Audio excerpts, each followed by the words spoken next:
Cannabis Common Sense, the show that tells the truth about marijuana and the politics behind its prohibition. Hello and welcome to another exciting edition of Cannabis Common Sense. Our show is a production of our nonprofit organization, the Hemp and Cannabis Foundation, or THCF, and our affiliated political committee, the Campaign for the Restoration and Regulation of Hemp, or CRRH. We have an exciting show for you tonight. Even though our guests are out sick, I will be here to answer your questions. It is the first day of summer, the 20th of June, 2008. So we'll be taking your phone calls in just a bit, so gear up for that. Our teleprompter's still broken here, so our news segment is down. And we'll just go with the flow and take your phone calls in just a few minutes. But we'll buy a few crucial seconds by showing you our infamous dancing cannabis leaves.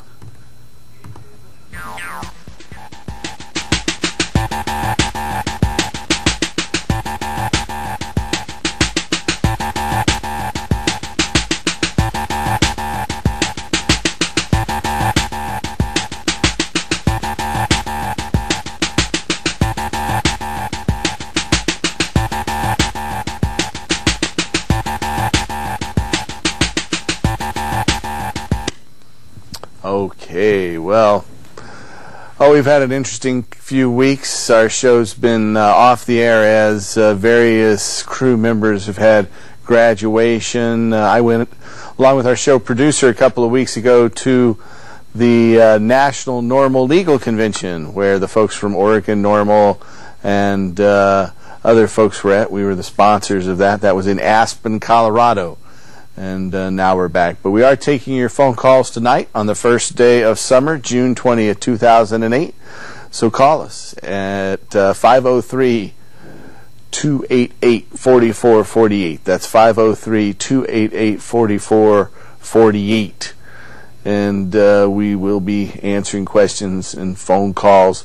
When I say we, I mean collectively. I'm the only one in front of the screen, but there's a whole team of folks and volunteers behind the cameras and in the conference room.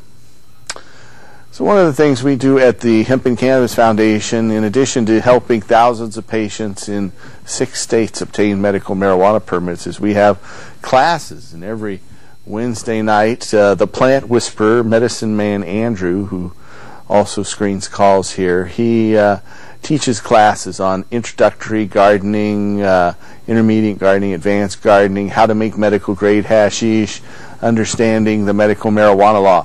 If you're interested in those classes, you can call that number that's there on your screen. We're taking new members. They're very inexpensive. It's 503-235-4606. I guess we have a caller.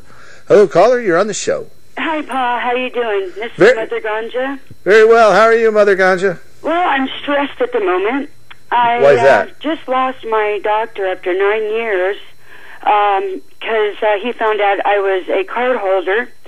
And so he fired you upon finding out you had a permit from another doctor. I'm sorry? So he fired you, so to speak, once he found out you had a card via another doctor. Right. So it's hard for me to hear you. Anyway, so I'm trying to find a doctor that not necessarily just prescribe me, but that can help me with my traditional medicine that I've been on. You know, there are a lot of doctors out there.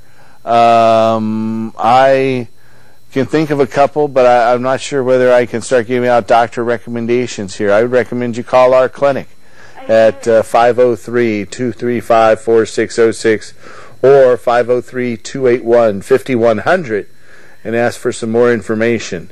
I did, and I was told to go online, look up doctors, and start calling them and asking them if they accept, medical marijuana patients. It's a time-consuming process. Now, I can tell you that here in Oregon there are about 7,800 doctors, and 2,800 of them have recommended medical marijuana. So your odds are better than 1 in 3 that the doctor that you call is going to be someone who's actually issued a medical marijuana permit. Most of those doctors have only signed for 1 patient, but I think there are 10 of them, or maybe more now, that have signed for over 500 patients.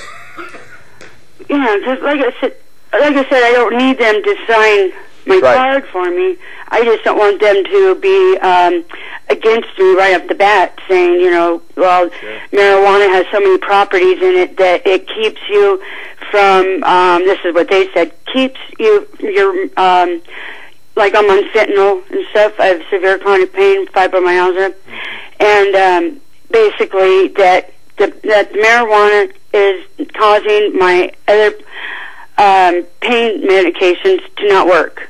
Yeah, that's exactly the opposite of the truth. Actually, they make your other pain medications more effective. Really? See, wow, okay. Cannabis works synergistically with most other drugs and substances and increases their effectiveness, and that's particularly true of painkillers. In fact, when I went to the VA hospital, I'm a disabled veteran, and I twisted my knee, and then, once they gave me a set of crutches and sent me home with some Vicodin, and on the warning for Vicodin it said, you know, don't mix with alcohol, it could cause death, and then the warning for marijuana was increased pain relief. And that's directly from the VA hospital. Even though they won't recommend medical marijuana, whoever puts together their contraindications knows that cannabis has a synergistic effect that increases pain relief without increasing the narcotic effects, you know, the sleepiness and the inability to concentrate. Right. Yeah, cognitive is just horrible with, you know, this. Well, I don't want to stay on too long, let everybody else get their calls in, but I appreciate that you might consider a naturopath as well. You know, naturopathic medicine is particularly adept at some of the natural remedies you mentioned. You might look into a naturopath. Well, I called them. I just don't have the $880 an hour to go. I understand. Yeah, it's pretty expensive depending on your health coverage. Right. Well, I have private fee-for-service, so I can see pretty much whoever I want to see. You know, they just don't bill it. You know, I have to pay first and then bill my insurance, and you know. But it is the opposite. What they said, huh? Yeah, it's just the opposite. The cannabis won't make the pain medications less effective; it makes them more effective. Huh. I appreciate. Yeah, I appreciate your time. And I don't know if Sylvia is back there or, but I'll shout out. All right. Well, thanks for your call. So much. And Mary Part. Good night. If you're out there and you have a question for me tonight, you can call at 503-288-4448. That's 503-288-4448. We have an exciting event coming up in September. It is the 4th Annual Hempstock Festival. And last year we had to fight to get our permit issued. The ACLU came in and helped us, and 3 weeks before the event we were able to get that permit, and our festival went on. But this year we've had all year to organize. We already have our permit in place. We have some exciting artists. One is John Trudell, a Native American activist, former head of the American Indian movement in the 60s and 70s. He's performed with Jackson Browne and Bonnie Raitt, and he'll be here with his entire band. And we also have Folk Huke, which is, they have a lot of very humorous songs. It's the daughters of Willie Nelson and Arlo Guthrie. It's Amy Nelson and Kathy Guthrie, so they'll be here for the Hempstock Festival as well. We have another band, it's called The Human Revolution. They have a great song called Tree of Life, which says exactly what our foundation and organization's about. It's the best song I think I've heard about industrial hemp. We have a lot of other folks like Tim Pate and State of Jefferson and other bands that had played with us before, Mystical Soup, and Keith Stropp will be there, as will Jack Harrer and Chris Conrad and Mickey Norris, just to name a few. So I'm sure you'll be interested in that. Come on down. It'll be on the east side of the river between the Hawthorne and the Morrison Bridges on September 6th and 7th. And that's the Hempstock Festival. You can find out more about it at hempstalk.org. That's hempstalk.org.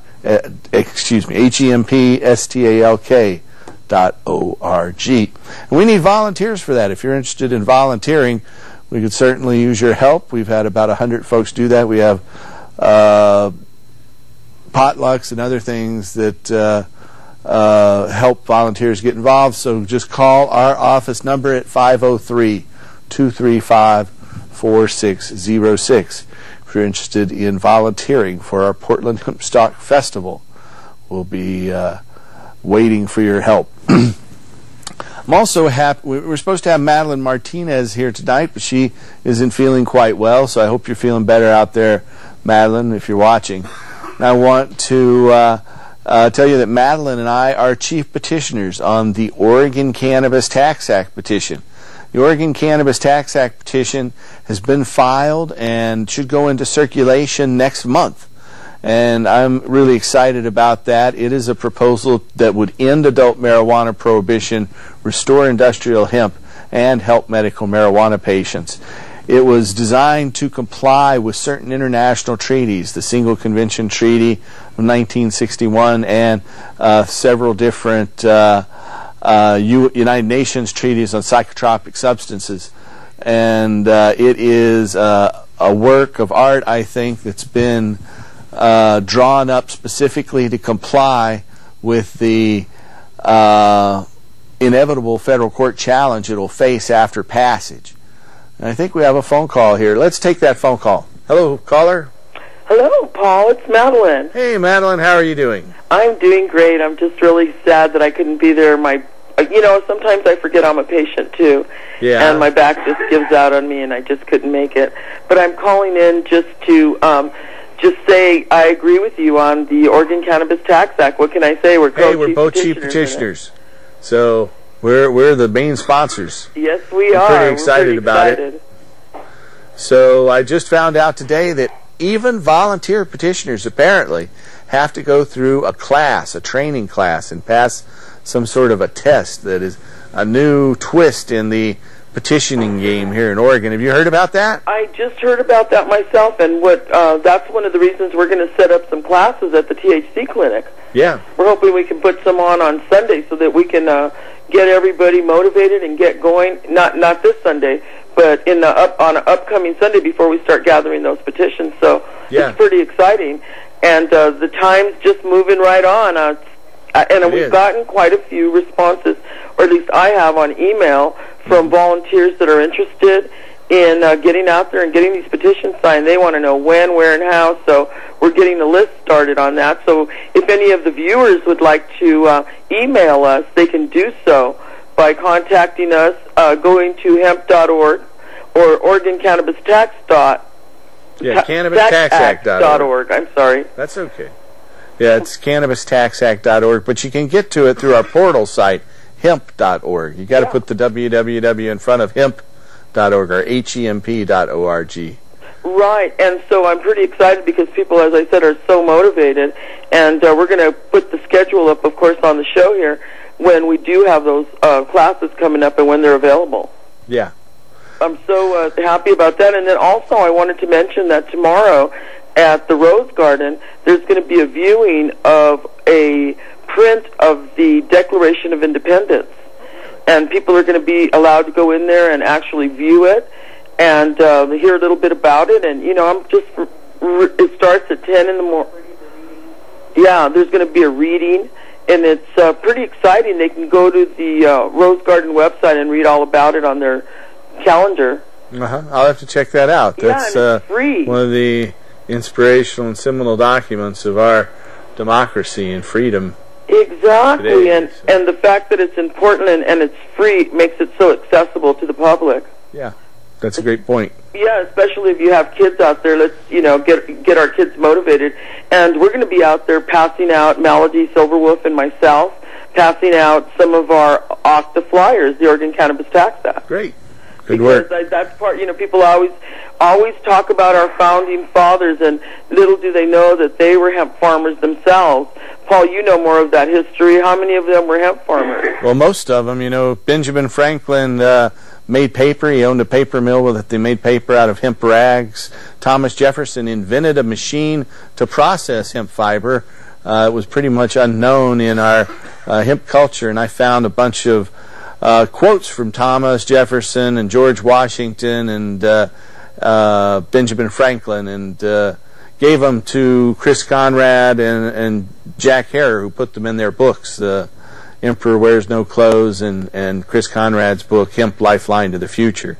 So Jefferson invented a machine to process hemp fiber that he said he published it anonymously and put the diagram how to make it so as, quote, to forestall any interloping entrepreneur from making it prohibitively expensive for farmers to get this new machine to make hemp fiber cheaper.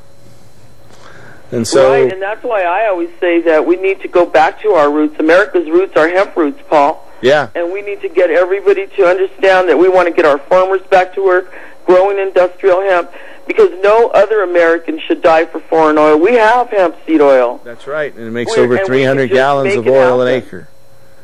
And with that 300 gallons of oil an acre, the byproduct from pressing 8 tons of seeds is 6,000 or 8,000 pounds of seeds. 4 tons of seeds is 3 tons or 6,000 pounds of food. If we were making just a small percentage of our fuel from industrial hemp seed, we could make a real dent in world hunger with that byproduct of food.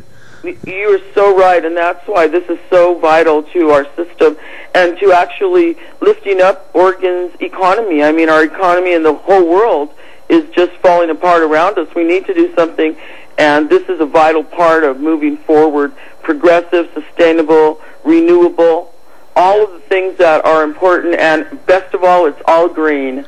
Yeah, we can talk about George Washington as well. Yeah. He cultivated hemp for over 30 years.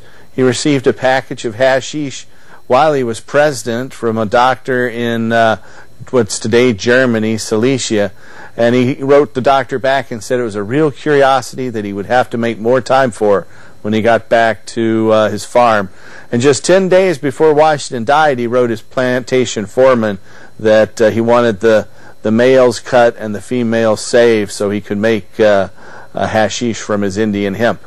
Oh, yeah. Well, he knew what he was doing, huh? Yeah, there's no doubt about that. Well, I think he's probably rolling over in his grave today to think that, hemp's been prohibited and we have to send all our money to the sheiks of the Middle East to fund our energy costs. I'm sure he would be quite shocked. Well, I'm shocked right now. You know, the day's news has been really sad about the FISA,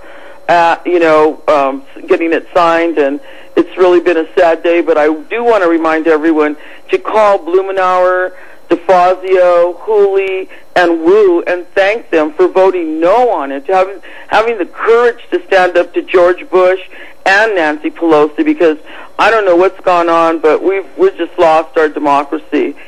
It just keeps eroding every day, little bit more at a time. So give our representatives their due rewards for their courage.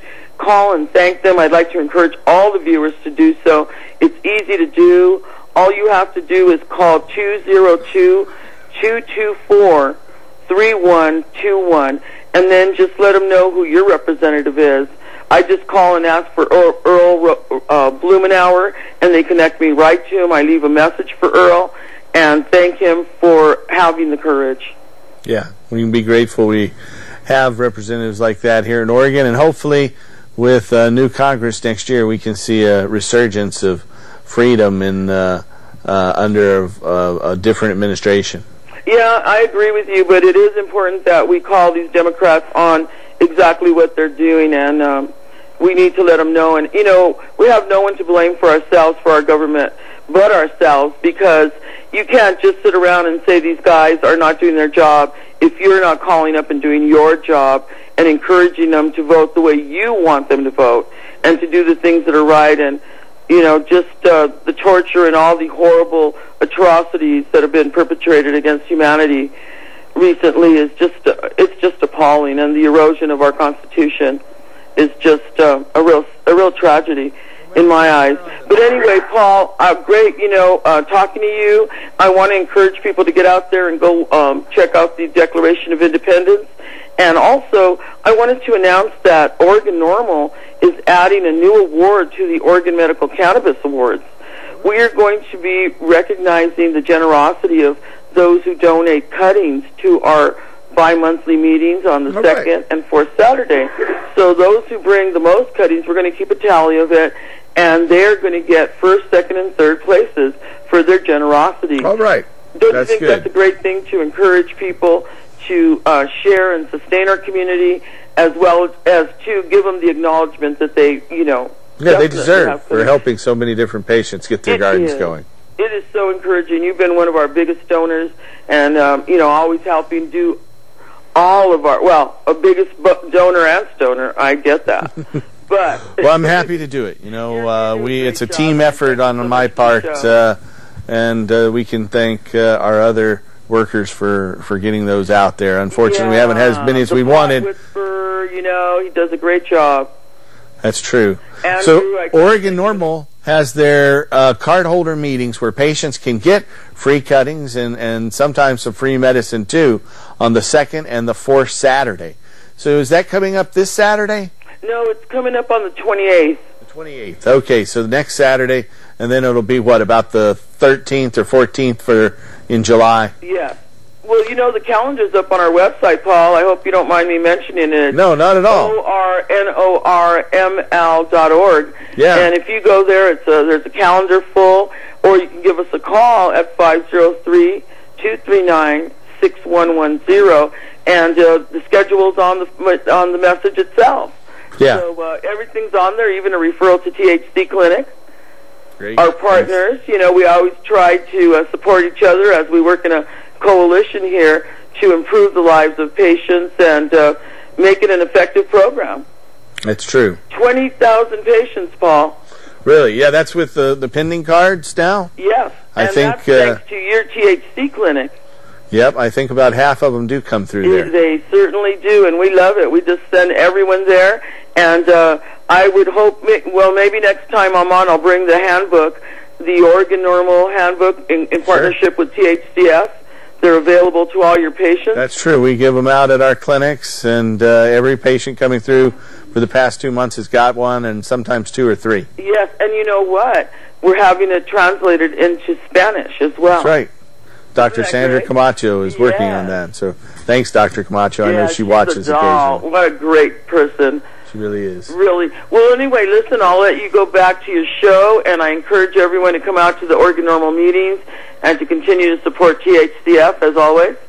All right. Thank you, Madeline. All right. Thanks for your call. Have a good evening. Yeah.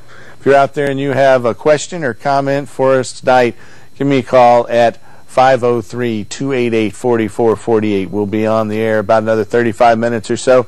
You can call us at 503-288-4448. We should have a film clip coming up here pretty soon of some scenes from the THCF Medicinal Garden. So stay tuned for that. And also, if you're out there and you have a question, call us at 503-288-4448. In addition to having a studio audience, hi, studio audience. Hi, all right. In addition to having a studio audience out here where you're welcome to come down and join us and have fun, we have an after the show get-together at Studio 6, which is at 6 Northeast Tillamook Street, right at the corner of Northeast Tillamook and Williams. Williams being the dividing line between North and Northeast Portland. That's why the number on Tillamook Street is so low. 6 Northeast Tillamook Street. We're there from about 9:30 to midnight every Friday night, and you're welcome to come down there. We ask a donation at the door to help defray the expenses of the building. But in addition to coming to the show, you can come to our after-show party and get together. And it's a social event, man. So we have another caller. Hello, caller. You're on the show. Hello, caller. Hi. Hi. Hello? Hello. I'm talking to you. This is Ramona. Hi, Ramona. Turn your TV down because there's like a 6-second delay. Okay. So what's up, Ramona?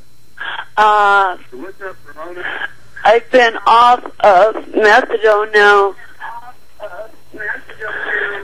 Well, congratulations. For a month plus.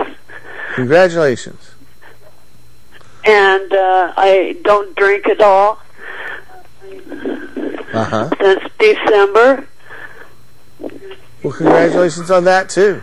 Thank That's you. a pretty good period of time. And so, marijuana are you feeling was better? really helpful. I know. I think it's God's greatest gift to humanity, or the plant kingdom, or Gaia, or whatever way you want to look at it. It's the most productive plant on the planet. It produces more fiber, protein, and oil than any other plant. Absolutely. And talking about the oil industry, they should really get into the marijuana.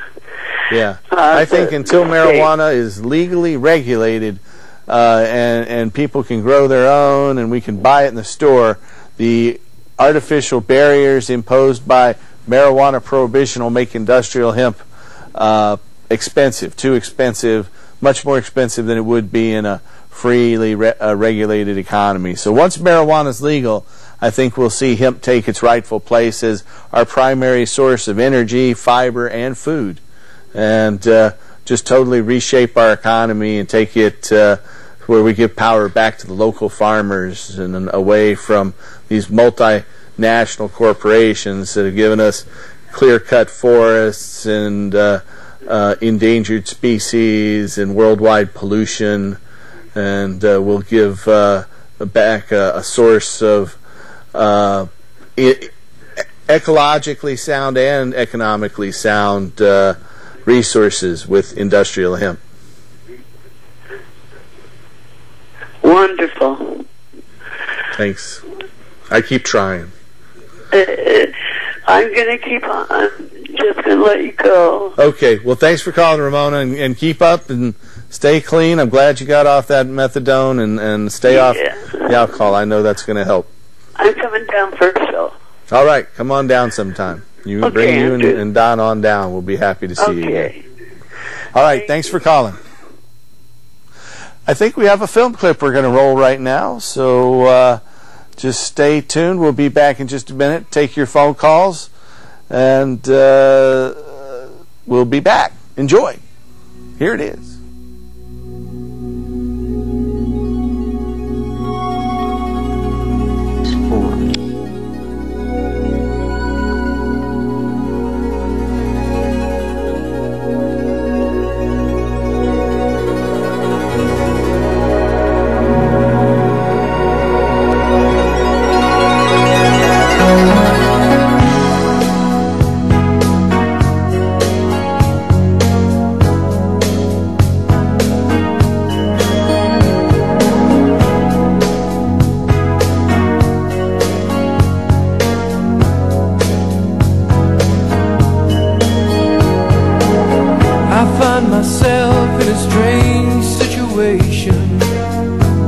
I don't know how.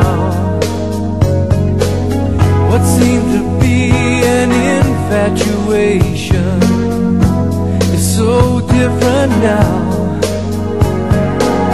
I can't get by if we're not together. Ooh, can't you see?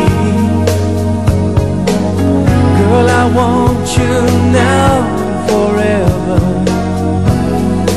Close to me, I'm longing for the time, I'm longing for the day, hoping that you will promise to be mine and never go away. I don't want to live without you, I don't want to live without you.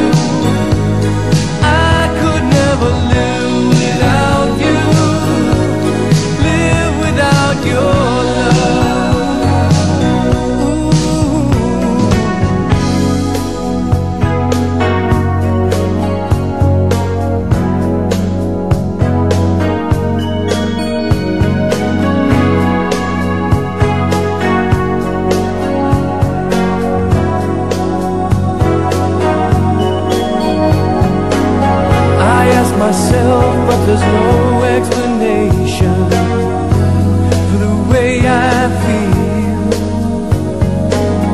I know I've reached the right destination, and I know it's real. I'm longing for the time, I'm longing for the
All right, we've got to thank Clay for putting together that nice video on his Apple computer. We have a caller. Hello, caller. You're on the show. Thank you and good evening. And I would first like to thank you for your efforts and your presentation, which is really top rate, and your efforts to help. Yes, and your efforts to help people that are medically ill. And I see no reason why you should have any opposition. I'm not talking about competition. I'm talking about opposition, unless your competition is your opposition. Now, when I heard earlier in the show that it required the efforts of the ACLU to get our permit, get your permit, to do our hemp stock festival. That's true. Yes. Well, I can understand where the city also came through and helped us. We had a subpoena last year for 17 patients' medical records, and I initiated a fight, as did our lawyer Ann Whitty, but then the National ACLU came in with a team of lawyers, and fortunately the chief judge for the Eastern District of Washington was told that he issued an order quashing the federal grand jury subpoena from the Drug Enforcement Administration, and in that order to quash it, he said that our clinic was instrumental to the implementation and therefore the success of the state's programs. So I was really happy to see that. And that was a judicial statement, right? Yep, that was straight from the chief judge of the Eastern District of Washington State for the federal courts. So. Well, good. See, now I like this. Now, some of your opponents, I don't know if they're organizations. I'm sure they're governmental. A lot of them are. The main one is the White House Office of National Drug Control Policy. Okay. They fund lots of advertising, and they tell a lot of lies about marijuana. Well, hemp, I'm really an advocate for industrialized hemp. I've grown it, I've worked with it, and I know of its potential. And one of it is you can get 40, if you use the right genetics plant or the right type of hybrid, or whatever the pot plant is classified, or whether the hemp plant is classified, you can get 40 barrels of oil per pressing per acre. Now, that's the top 5 oil-producing plants. There's rapeseed or rapeseed, and even though it's a camphor oil base, sunflower seeds, hemp produces 3 times more oil than any of those. Yeah, it is the top oil producer, isn't it? Yeah, it is, by a factor of 3 to 1. Yes, and it has been. Now, India is growing peanuts for peanut oil and to enhance their soils, right? Yeah. And a lot of countries, Brazil went to sugar cane for ethanol or alcohol, and ethanol is just 15% into the gas. But now Canada is doing hemp oil, and they're building up reserves. Like if a country grows and doesn't use it for 4 to 10 years, they have reserves to which they can rely on and totally reduce their dependence on foreign oil. And then they also develop what is known as renewable energy. It's energy that comes back every year and graciously gives you the energy you need. Now, it's the oil cartel in this country that is really going to get scared of people like some of us. Not that I want to destroy their infrastructure. They're no longer going to be called oil companies. They're going to be called energy companies because they're going to have to get hip. And I just want to thank you for what you've done. I'd like to thank Andrew and all the people behind the scenes there. I have yet to remain an advocate. I've let you guys be the thorn in the sides because I've had some issues that would kind of I would be too provocative if I got involved. I would hope to be involved here soon with the energy production. I'm working on some hybrid transportation devices, very sensible type. One is a bicycle. Another one is helping cars. You know, you can make your own hydrogen gas off of a photovoltaic. We know it's a fact that light is photonic and makes electricity. There are photovoltaic fabrics. And then there are batteries, and once you've got the electricity and you stick that in water, you got hydrogen gas. Mm-hmm. It's just the extraction and containment. There's a little danger with hydrogen, but I think hemp is here to stay. And I wish you well. All right. Well, thanks for your support. Well, certainly, and my compliments. And my compliments once again. I've watched you for a long time. It's the first time I've ever called, and good luck. All right. Thanks for calling. Thank you very much. Bye-bye. Appreciate it. Yeah, if you have a question or comment for us tonight, we've got, about 20-25 minutes left here.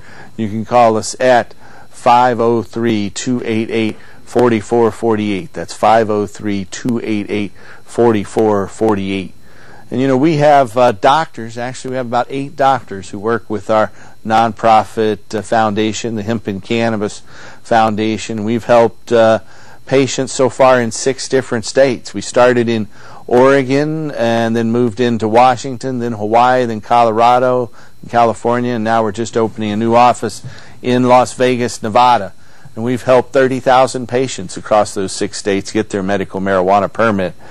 The largest single category of patients are chronic pain patients, often with crushed disc or bulging disc in their back, but also from a lot of different injuries and illnesses, anything that causes chronic pain or chronic and severe nausea. Also AIDS patients, glaucoma patients, gastrointestinal ailments like IBS and Crohn's disease and GERD, cancer, the side effects of hepatitis C. Asthma is a spastic condition, and other spastic disorders like multiple sclerosis, and seizure disorders such as epilepsy. All of those qualify for medical marijuana. So if you are a loved one, need a medical marijuana permit, and you don't want to ask your doctor, or your doctor doesn't know how to do this, then we have doctors who can help. You can call us here in the Portland area at 503-235-4606. We have a physician referral service, and in Portland, number just popped up on your screen. It's 503-235-4606. Up in Seattle, we have an office up there just outside Seattle in Bellevue, about 10 miles east of Seattle. Number there is 206-878-1701. That's 206-878-1701. In Denver, we have a dedicated staff and doctors in Denver, Colorado. They also go to Durango. I was in Durango just last week helping patients, and to Glenwood Springs, Colorado. And the number in Denver is 303-403-9996. That's 303-403-9996. This show also plays in Denver and is, just as it is in Portland, the most popular cable access television show in that market. And then we also have an office down in Southern California, in Riverside, California. The Riverside office number is 951-782-9898. That's 951-782-9898. And if you're outside of those major metropolitan areas, we have a toll-free number. You can call us from any state in the United States at 1-800-723-0188. That's 1-800-723-0188. And we can help hook you up with doctors all across the western United States, and coming soon to other parts of the United States. And we have a caller who's been standing by. Hello, caller. You're on the show. Oh, they gave up. So it goes. If you have a question for us, hey, now's a good time to get through at 503-288-4448. That's 503-288-4448. And, you know, I want to go back and talk a bit more about our Cannabis Tax Act petition. This show started as support for our Oregon Cannabis Tax Act petition back in the 90s. And we want to end adult marijuana prohibition, restore industrial hemp, and help medical marijuana patients with that. You can find out more at our website at cannabistaxact.org. That's cannabistaxact.org. We have a portal so you can see it at hemp.org. Let's try another phone call. Hello, caller. You're on the show. Hello. Hi. Hey, I was curious what people's patients, particularly with children, if there are any extra precautions they need to take, or what they can do to further protect themselves. You know, I have 3 children, and I haven't had any problems, fortunately, with my children regarding being a cannabis cultivator or medical marijuana patient. And what I've done is I always made certain that my kids never had access to the garden. I kept a locked door between them and the garden. They couldn't go in there. They realized that. I moved it out of the house once I could afford to do that, so they haven't been in my home for a number of years, but when they were younger it was. And I also don't smoke in their presence. You know, I go in another room. I don't smoke in general. I vaporize. I use a vaporizer, but I don't vaporize in their presence. and I keep marijuana under a lock and key where they don't have access to it. And so that's what I recommend, is that patients... Yeah, no, I agree. But as far as laws and or any cases, has anything ever been ruled as far as actually needing to have that lock on the door? Yeah, well, there have been cases where, patients have had pictures of their children helping them in the garden, and that's resulted in custody issues where they've lost custody of their children. You don't want to have your children in the garden. They certainly can't help you garden, and you don't want to be using marijuana in their presence. And, don't expose them to secondhand smoke or vapor or anything like that. And as long as a parent has done that, I haven't heard of a problem. But if a parent's allowed the child in the garden or had the child help them garden, then there have been cases where patients and parents have lost custody of their children. Yeah, they weren't exercising common sense. Exactly. Awesome. Thank you. You're welcome. Yeah, I can think of a couple cases where pictures of a child helping in the garden were very harmful for their retaining custody of those children. But back to the Oregon Cannabis Tax Act. We designed the Oregon Cannabis Tax Act specifically to be upheld in the inevitable federal court challenge it'll face after passage. A lot of people think you can't violate federal law. You can't, the state can't issue a law that goes in the face of the federal government's statutes. However, federal statutes are secondary to a couple of things in our judicial system. The first is the United States Constitution itself. That supersedes federal statutes, as do international treaties. Those supersede federal statutes. And then the ruler of our country, the sovereign, are the people. And so what we've done in our Oregon Cannabis Tax Act is set up a number of findings by the people, the sovereign, based on legal, historical, and constitutional issues that are outlined and by the people in the preamble of the Oregon Cannabis Tax Act. And we think those findings by the people are going to help it be upheld, and also by complying with the international treaties that govern the way controlled substances can be regulated. We implement the same system of controls that's outlined in the Single Convention Treaty, and by meeting those treaty commitments and relying on findings by the people, we've designed a law that can be upheld in federal court and supersede federal statutes. But time will tell, and it really depends on what judges you get as well. We have another caller, though. Hello, caller. You're on the show. Okay, I have a question for you about, I just come out of the hospital with an arterial flutter. In other words, my heartbeat was way high. Does marijuana increase your heartbeat or lower it? Smoking marijuana increases your heartbeat. It's the lack of oxygen and carbon monoxide and carbon dioxide that when you inhale go into your bloodstream. But vaporizing cannabis has just the opposite effect, and eating cannabis has just the opposite effect. It dilates your arteries and veins and your pulmonary system and your cardiovascular system. It means it opens up those passages, and it slightly lowers blood pressure. Okay, well, I've smoked it for over 30 years, and I've got asthma and COPD. And thanks for answering my question. You're welcome. Yeah, I would highly recommend not smoking. I quit smoking because of bronchitis, a bad cough about 6 years ago. Within a couple of weeks of vaporizing, all of the bad cough went away, and all the phlegm and associated things went away, and it's a lot healthier way to do it with vaporization. Also, taking cannabis orally is the best way to receive relief from pain, spasms, seizures, and glaucoma. So if you have pain, spasms, seizures, and glaucoma, it's not the THC in the cannabis that's the primary medicine. Now, the THC is responsible for the buzz or the high associated with cannabis, and it's mainly in the flowers. However, there's another medicinal compound in cannabis, the CBD or cannabidiol, that is responsible for the dilating effect and also helps pain, spasms, seizures, and glaucoma.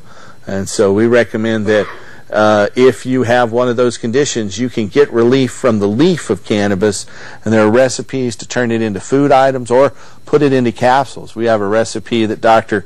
Rick Baer, who is the chief petitioner on the Oregon Medical Marijuana Act back in 1998 when it passed.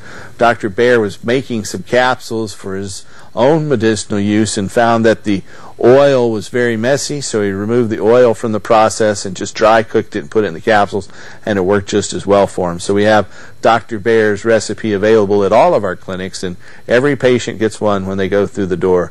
So we highly recommend the oral administration of cannabis for those conditions. We have a question here in the studio audience. Hey, Wolfie. Hi, Paul.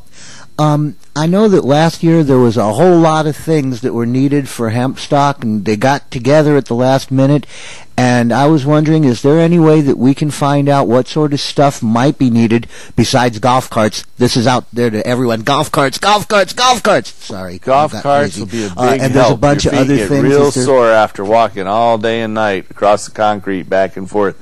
So if anyone out there can loan us a golf cart or two, we would be very grateful. But anything else you think that might be useful. We had somebody donate a couple sides of beef. That'll be useful for the carnivores in our enclave. And if there's anyone else that has anything like that they want to donate to our Hemp Stock Festival or to our Cannabis Tax Act petition, donations to the Hemp Stock Festival and to THCF are tax deductible as being to a nonprofit, where donations to our political committee and the campaign for our political committee for the Cannabis Tax Act, the Oregons for Cannabis Reform, those are not tax deductible, but there is a $50 tax credit that Oregon residents receive, and it's $100 for married couples filing jointly.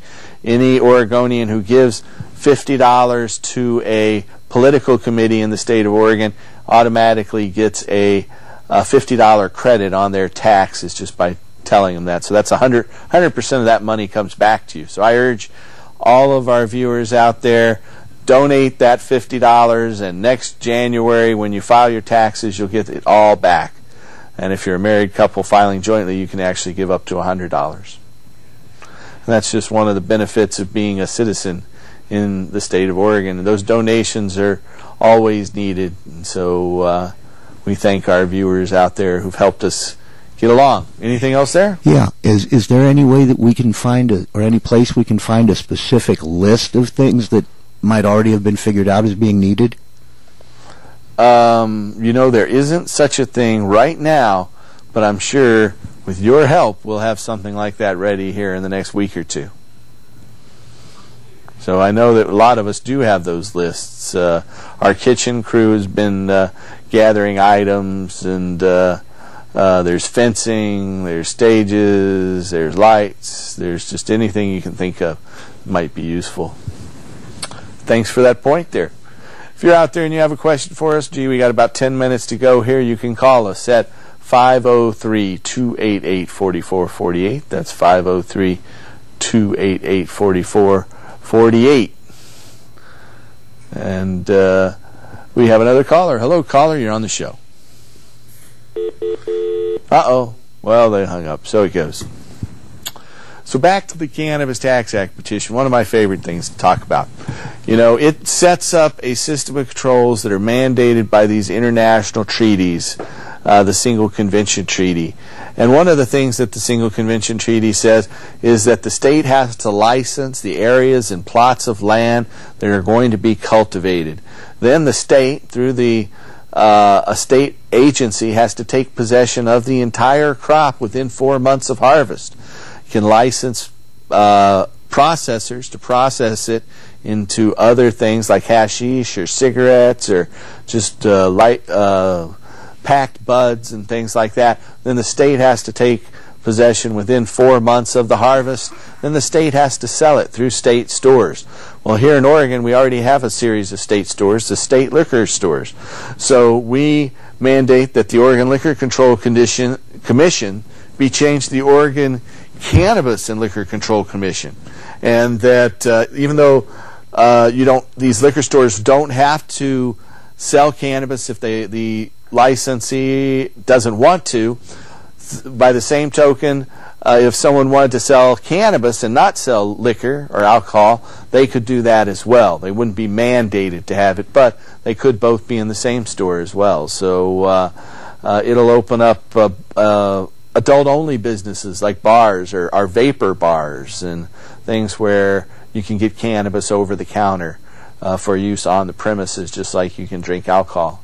And so I think it'll open up a whole new range of businesses and exciting economic opportunities. Tourism will boom. Our economy will boom. And just hang on to your hat and see what happens over the next few years as we push this thing through. We have another caller, though. Hello, caller. You're on the show. Hey, Paul. This is Dale. Hi. How you doing, Dale? I'm doing real good, man. It should be great to see some like history on the TV. Uh-huh. You know, George Washington and the black people harvesting medical marijuana when it was used for like oil and. Yeah, well, we've shown some films. There's a film out there called The Magic Weed from Britain that talks about the historical issues regarding cannabis. We've shown some clips on that. We didn't have it available tonight, but well, I watched it. To have it again and other things here in the near future. I watched it in the past, and that's what we need to tell the people. We need to go back. I agree. And, you know, we do have those available on our website. If you go to the Hemp TV link on our hemp.org website, you can find hundreds of videos. We have one of the largest video collections on the Internet going back since 1997. Right. A lot of people don't have Internet, and they don't have a computer, so... That's true. That's why we're here. A lot of people don't have cable, too, but we try to get it out there as much as we can. We show it here on cable TV and at all the events we can. But we'll have to show some more here in the future. You're right. It's the thing we need to do. We could all be farmers, and we could have fuel, and food, and energy. Yeah. Well, that's what we're working for, and I think hopefully we'll see it here in the next 5 years or so. Yeah, me too, Paul. It's a great thing you guys are doing. Well, how come you're all by yourself tonight? Well, Madeline was going to come on, and she was sick, and I'm not sure what happened to Tim Pate. I'm not sure exactly what happened, but, you know, I'm in a room of about 25 or 30 people, even though I'm the only one you see here. There's a whole series of people behind the cameras in the control room, and our studio audience is here. It's just the other folks just weren't ready tonight, so I'm always ready to go out here and talk. Well, I might have to come down there and help you out if you're going to be all alone. I can tell the people how it needs to be. Okay, well, you should. Come on down any Friday night. We're at the corner of Graham and MLK every Friday night. We're live at 8 o'clock on Fridays. We won't be here on the 4th of July, but every other Friday coming up that I can think of will be here for some time to come. And so you're welcome to come down. It's 2766 Northeast Martin Luther King Jr. Boulevard, or MLK, at the corner of Graham. That's like the cracker. Graham. And 2766. Yep, 2766 Northeast. I got that. MLK. Well, you keep up the good work, bud. All right, thank you. And then after the show, we have a get-together at 6 Northeast Tillamook Street. And that's open to the public. We ask for a small donation at the door. Or if you want to give us a big donation, we won't be unhappy about that. But, you know, at least a small donation to help cover the building is always a good thing. We are just winding up with just less than 5 minutes to go. I just want to remind our viewers out there that if you or a loved one have a medical condition that qualifies for medical marijuana, or you want more information about it, or you want more information about ending adult marijuana prohibition and getting involved with the Cannabis Tax Act petition, helping the Hemp Stock Festival, then you should call us here in Portland. The number is there on your screen. It's 503-235-4606. That's 503-235-4606. Up in Seattle, the Seattle number is 206-878-1701. That's 206-878-1701. In Denver, Colorado, the number is 303-403-9996. That's 303-403-9996. If you're out in Southern California, our Riverside office is 951-782-9898. That's 951-782-9898. 98. We're going to have to start putting our Hawaii number up there. One of our Hawaii numbers is 808-823-THCF.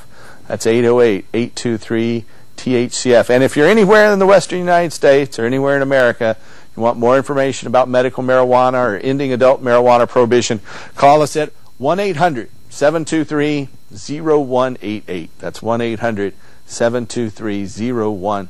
I want to thank you folks for watching. We'll be back with a little more exciting show next week and a little bit more video and input than we've had this week. But want to thank you for watching. Tune in next week and help us restore hemp.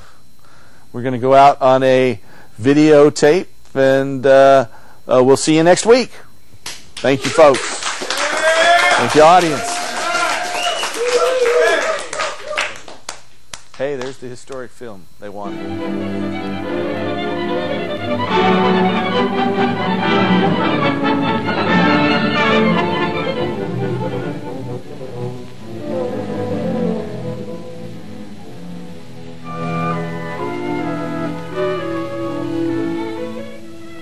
Long ago, when these ancient Grecian temples were new, hemp was already old in the service of mankind.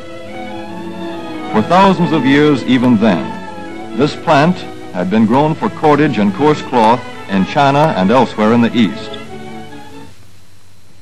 For centuries prior to about 1850, all the ships that sailed the western seas were rigged with hempen rope and sails. For the sailor, no less than the hangman, hemp was indispensable.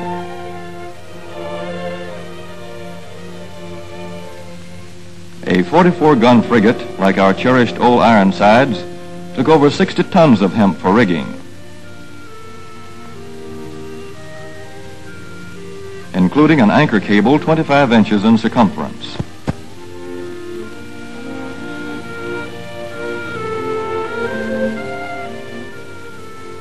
The Conestoga wagons and prairie schooners of pioneer days were covered with hempen canvas. Indeed, the very word canvas